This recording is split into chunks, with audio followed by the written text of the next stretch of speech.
નમસ્કાર. આજના હવામાનના આ ખાસ વિશ્લેષણમાં આપ સૌનું સ્વાગત છે. અત્યારે ભારતભરમાં હવામાન જાણે કે પોતાનો મિજાજ બદલી રહ્યું છે. આવનારા સમયમાં દેશના અલગ અલગ ભાગોમાં કુદરત ક્યાંક પોતાનું રૌદ્ર તો ક્યાંક શાંત સ્વરૂપ બતાવવા જઈ રહી છે. આજના આ વિશ્લેષણમાં આપણે સંપૂર્ણ આંકડાઓ, ચેતવણીઓ અને જમીની વાસ્તવિકતાને બારીકાઈથી સમજીશું. માત્ર 48 કલાક. જી હા, આવનારા 48 કલાક આપણા દેશના હવામાન માટે અત્યંત નિર્ણાયક સાબિત થવાના છે. ભારતીય હવામાન વિભાગ એટલે કે આઈએમડી દ્વારા આ સમયગાળા માટે ખૂબ જ ગંભીર એલર્ટ જાહેર કરવામાં આવ્યું છે. હવામાન નિષ્ણાત ડોક્ટર એસ.એ. પાંડેએ પણ સ્પષ્ટ ચેતવણી આપી છે કે આ 48 કલાકની બારીમાં હવામાનમાં ખૂબ જ ઝડપી અને અત્યંત તીવ્ર પલટો આવી શકે છે. તો ચાલો સૌથી પહેલાં વાત કરીએ આ બધાની શરૂઆત ક્યાંથી થઈ રહી છે. બંગાળની ખાડીમાં સર્જાઈ રહેલા હવાના હળવા દબાણની. બંગાળની ખાડીમાં અત્યારે એક અત્યંત ખતરનાક લો પ્રેશર સિસ્ટમ બની રહી છે. આ કોઈ સામાન્ય બાબત નથી, કારણ કે આ સિસ્ટમ પોતાની સાથે ભારે પવનો અને જંગી માત્રામાં ભેજ ખેંચી લાવે છે. જુઓ, આની સીધી અસર પૂર્વીય કાંઠા પર પડી રહી છે. ઓડિશાના જગતસિંહપુર, મયુરભંજ, કટક અને ભુવનેશ્વર જેવા વિસ્તારોમાં અચાનક પૂર, જેને આપણે ફ્લેશ ફ્લડ કહીએ છીએ, તેનો ગંભીર ખતરો મંડરાઈ રહ્યો છે. બીજી બાજુ પશ્ચિમ બંગાળના કોલકાતા, હુગલી, દાર્જિલિંગ અને ગંગટોકમાં તો મૂશળધાર વરસાદની આગાહી છે.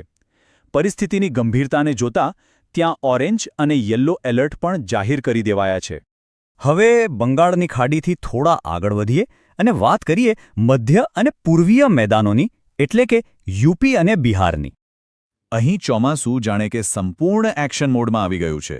ઉત્તર પ્રદેશના લખનઉ, બારાબાંકી અને રાયબરેલી સહિતના જિલ્લાઓમાં ભારે વરસાદની સત્તાવાર ચેતવણી આપવામાં આવી છે. જ્યારે બિહારની વાત કરીએ તો પૂર્વીય ચંપારણ, મુઝફ્ફરપુર અને દરભંગા જેવા વિસ્તારોમાં માત્ર વરસાદ જ નહીં પણ ગાજવીજ અને ભયાનક વીજળી પડવાની સંભાવના પણ વ્યક્ત કરવામાં આવી છે. ટૂંકમાં કહીએ તો પૂર્વ અને મધ્ય ઉત્તર પ્રદેશ તથા બિહારમાં ચોમાસું હવે સંપૂર્ણપણે સક્રિય અવસ્થામાં છે. આ સિલસિલામાં 2 તારીખો ખાસ નોંધી લેવા જેવી છે: 18 અને 19 જુલાઈ. હવામાન વિભાગે ખાસ નોંધ્યું છે કે 18મી જુલાઈથી જ વાતાવરણ અચાનક અને તીવ્ર કરવટ લેશે. ગાજવીજ સાથે વાવાઝોડાની શરૂઆત થશે. પરંતુ ખરો ખતરો 19મી જુલાઈએ છે, જ્યારે આ પરિસ્થિતિ વધુ વણસી શકે છે અને અતિ ભારે તોફાન સાથે મુશળધાર વરસાદ ખાબકવાની પૂરેપૂરી શક્યતાઓ છે.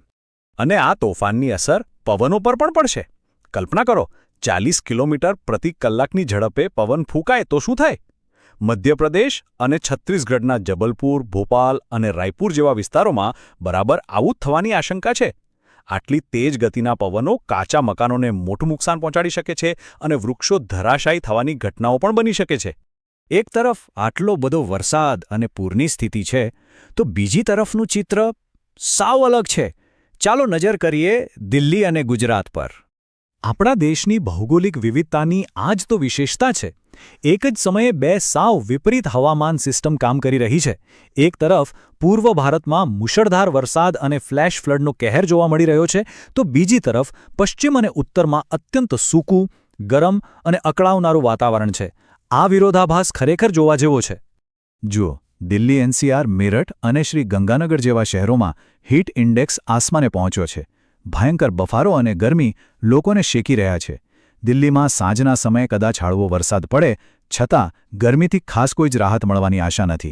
આ તરફ ગુજરાત અને રાજસ્થાનમાં જયપુર, અમદાવાદ અને સુરત જેવા શહેરોમાં તો વાતાવરણ જાણે ફંભી ગયું છે. એકદમ સૂકું અને નિષ્ક્રિય. લોકો કાળઝાળ ગરમી અને બફારાનો સામનો કરી રહ્યા છે. હવે આખા દેશનો ચિત્ર પૂરું કરવા માટે જલ્દીથી અન્ય રાજ્યોની સ્થિતિ પણ જોઈ લઈએ. અન્ય રાજ્યોની સ્થિતિ પણ એટલી જ નોંધપાત્ર છે. જો ઉત્તરાખંડના પહાડોની વાત કરીએ તો દહેરાદૂન અને નૈનીતાલમાં ભારે વરસાદને કારણે ભૂસ્ખલન એટલે કે લેન્ડસ્લાઇડનો ગંભીર ખતરો ઊભો થયો છે. ઉત્તર પૂર્વમાં ગુવાહાટી અને ઈટાનગરમાં વ્યાપકપણે ભારે વરસાદની આગાહી છે. મહારાષ્ટ્રના મુંબઈમાં ધીમી ધારે વરસાદ પડશે, પણ મરાઠવાડા વિસ્તાર હજુ પણ સૂકો જ રહેશે. દક્ષિણ ભારતના ચેન્નઈ અને બેંગલુરુમાં પણ વાતાવરણ ખૂબ જ ધીમું અને ભેજવાળું રહેશે. તો આટલા બધા ઉતાર ચઢાવ વચ્ચે સ્વાસ્થ્ય અને સુરક્ષાનું ધ્યાન કેવી રીતે રાખવું?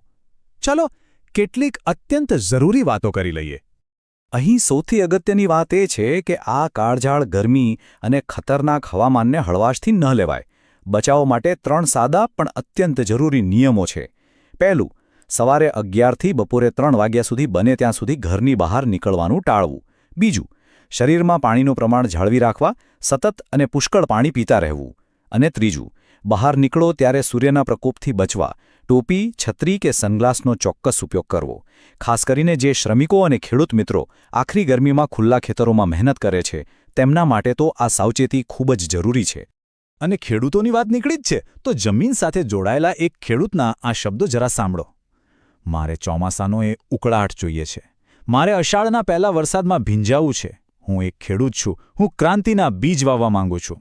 આ માત્ર શબ્દો નથી, પણ વરસાદની રાહ જોતા એક ખેડૂતની આશા અને તેનો સંઘર્ષ છે. કદાચ આ જ કારણ છે કે આપણા દેશમાં વરસાદ માત્ર હવામાનની કોઈ ઘટના નથી, પણ જીવન અને ક્રાંતિનો આધાર છે. હવે આજના આ વિશ્લેષણના અંતે એક મોટો અને વિચારવા લાયક પ્રશ્ન ઊભો થાય છે. આગામી 48 કલાકમાં જે રીતે હવામાન આટલી ઝડપથી અને તીવ્રતાથી બદલાવાનું છે, તેની સામાન્ય લોકોની દિનચર્યા, તેમની સુરક્ષા અને ખાસ કરીને ખેડૂતોની આજીવિકા પર કેવી અસર પડશે? આ માત્ર નકશા પરના આંકડા નથી, પણ જનજીવન પર સીધી અસર કરતો મોટો બદલાવ છે. આ વિચાર સાથે આજના આ વિશ્લેષણને આપણે અહીં જ વિરામ આપીશું. ફરી મળીશું આવી જ કોઈ નવી અને સચોટ માહિતી સાથે.